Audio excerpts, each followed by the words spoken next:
Muito obrigado, Sr. Presidente, Srs. Deputados, Sra. Professora Maria de Lourdes Rodrigues, também em nome do CDS gostaria de a cumprimentar aqui na Comissão de Educação e gostaria de começar por lhe dizer que, naturalmente, como aqui já vimos, quer da sua leitura, quer da leitura do Partido Socialista, haverá parágrafos dos relatórios que nos saltam mais à vista consoante a forma como estamos a ler. Porque não é verdade, senhora professora, que os relatórios digam que a gestão da parque escolar fosse uma gestão especialmente capaz. Repare, a IGF diz que o Conselho de Administração não alertou a tutela para o crescimento exponencial do custo por escola. Não questionou o Ministério da Educação nem as Direções Regionais de Educação sobre as projeções das capacidades das escolas. Não procurou estabelecer tetos máximos de investimento de área por escola. Não determinou uma apreciação crítica e exaustiva dos projetos de arquitetura.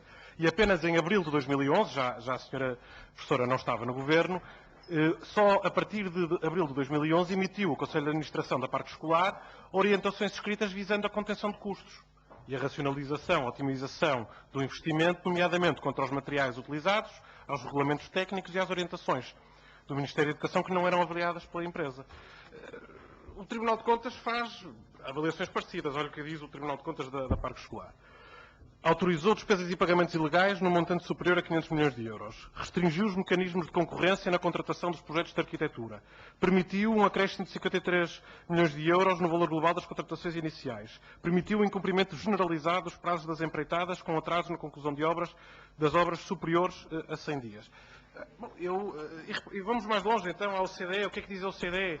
Diz que a velocidade do programa foi de tal modo elevada que obrigou a get it right the first time, o que por seu lado diminuiu as oportunidades de os projetos terem influência das pessoas no local, assim como impediu ajustamentos necessários perante pequenas alterações ou necessidades das escolas. Mais a OCDE.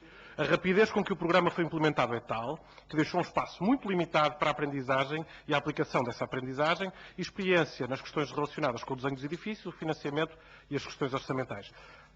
Veja lá, a OCDE diz isto e nós percebemos que depois só em abril de 2011 é que a Parque Escolar começa a pensar em contenções de custos quando eles já estavam a derrapar desde o início. E é bastante curioso que a senhora Ministra tenha aqui dito, a ex-Ministra, peço desculpa, a senhora Professora, aqui tenha dito que nunca se tenha retirado uma escola do programa. E é que nós percebemos porque é que também diz que nunca houve um problema no financiamento.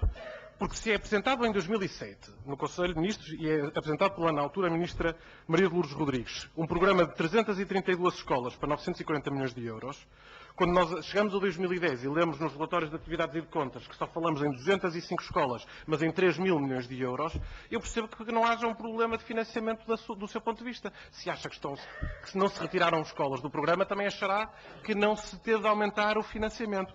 E isto não são dados, apesar de nós termos feito a mesma coisa que o Tribunal de Contas fez, porque os documentos são públicos, mas não são interpretações nossas do CDS destes documentos. É o Tribunal de Contas que refere estes valores e refere estes números de escolas. Mas eu gostava de reiterar aqui uma questão que já foi feita. Quem é que decidiu quantas escolas eram quais eram as 332 escolas quando apresentou a Ministra Maria de Lourdes Rodrigues o programa, e quem é que foi decidindo que afinal eram menos, mas com mais dinheiro? Porque senão, nós aqui levamos a uma virtualização de toda a ação política do Governo da qual Vossa Excelência fez parte, em que dizia umas coisas publicamente, fazia outras e ninguém é responsável. Eu devo dizer, Sra. Professora, que eu acho que o maior problema não é o programa em si, como é evidente.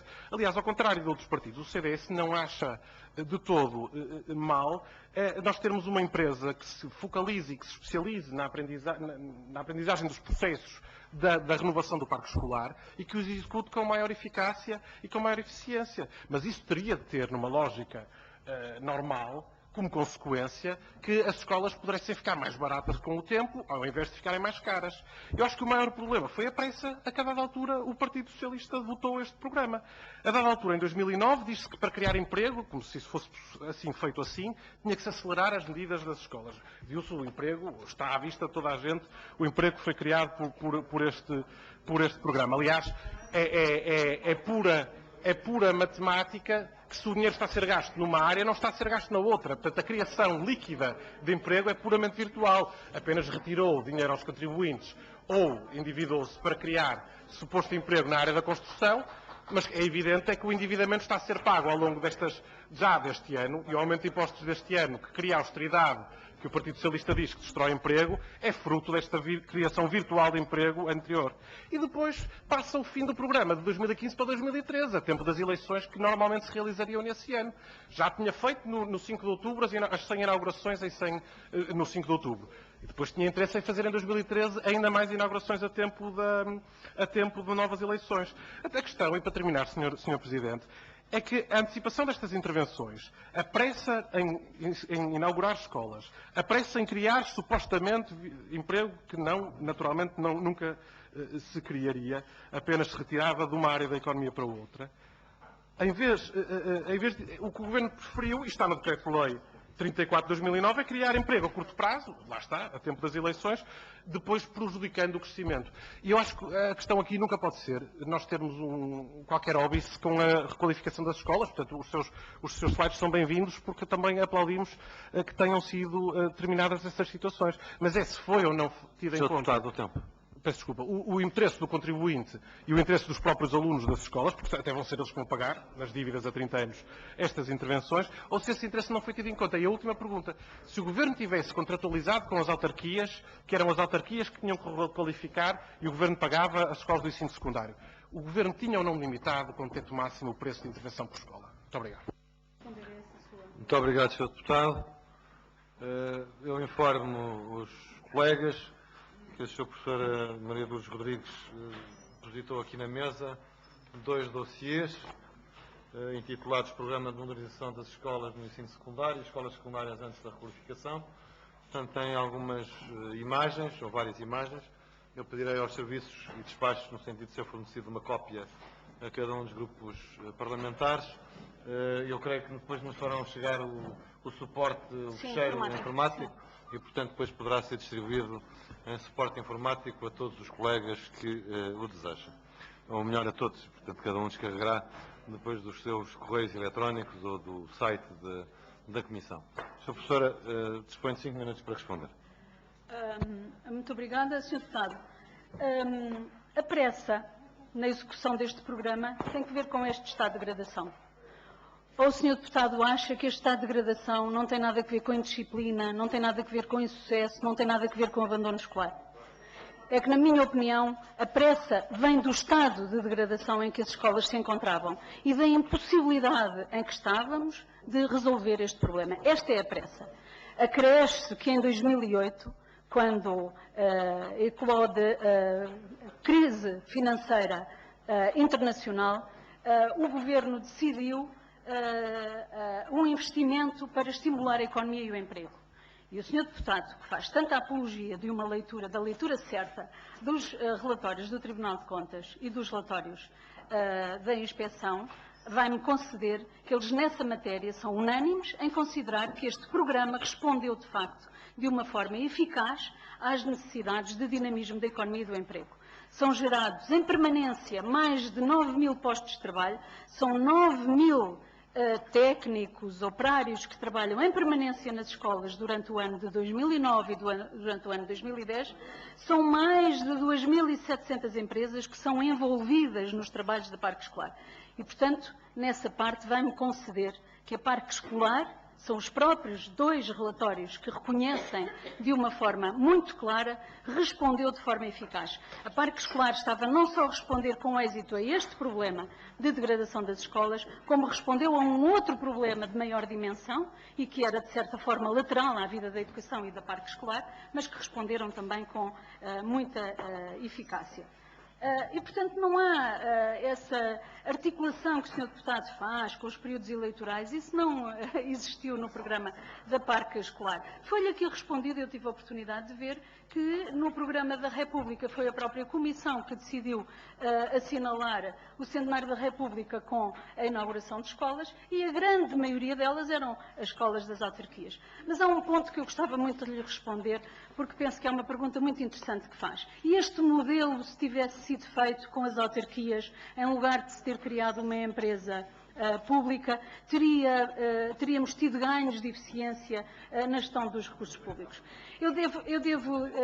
Não é essa a pergunta, peço desculpa ter entendido A pergunta que me foi feita foi se o trabalho com as autarquias teria sido resultado melhor. Nós tivemos uma experiência muito, muito gratificante de trabalho com as autarquias.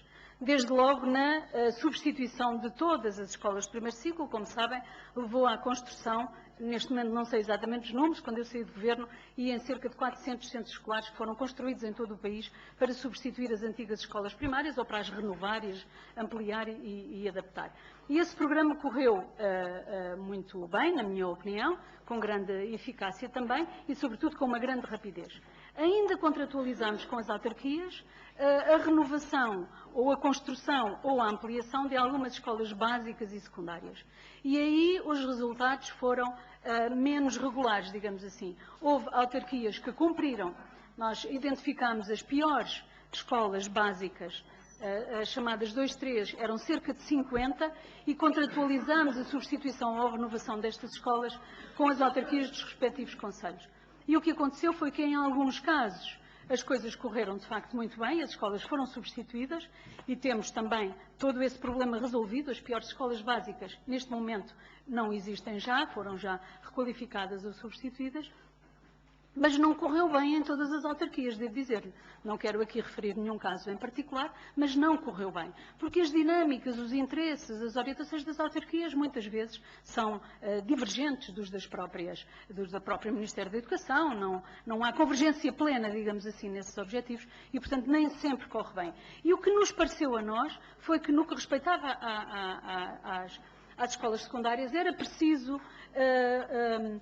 readquirir uma visão de rede nacional e deixar a definição da rede de escolas secundárias à responsabilidade das autarquias levaria forçosamente não só à perda dessa visão, como a uma perda do controle de que escolas é que efetivamente era necessário manter na rede. Não haveria certamente autarca que não quisesse construir a sua escola secundária, como muito bem exibe o Presidente de Câmara de São João da Madeira, construiu uma escola nova e exibe essa escola. Muitos outros certamente gostariam de ter a sua escola para mostrar em campanha eleitoral. Isto é só para lhe dizer que por vezes divergem os objetivos, digamos assim, nem sempre é possível, e pensamos que uma distribuição equitativa do trabalho daria às autarquias as básicas e o primeiro ciclo, e isso era já muito, muito trabalho, e que o Ministério assumiria a responsabilidade das secundárias, onde estavam em causa novos programas, a questão da rede do ensino profissional,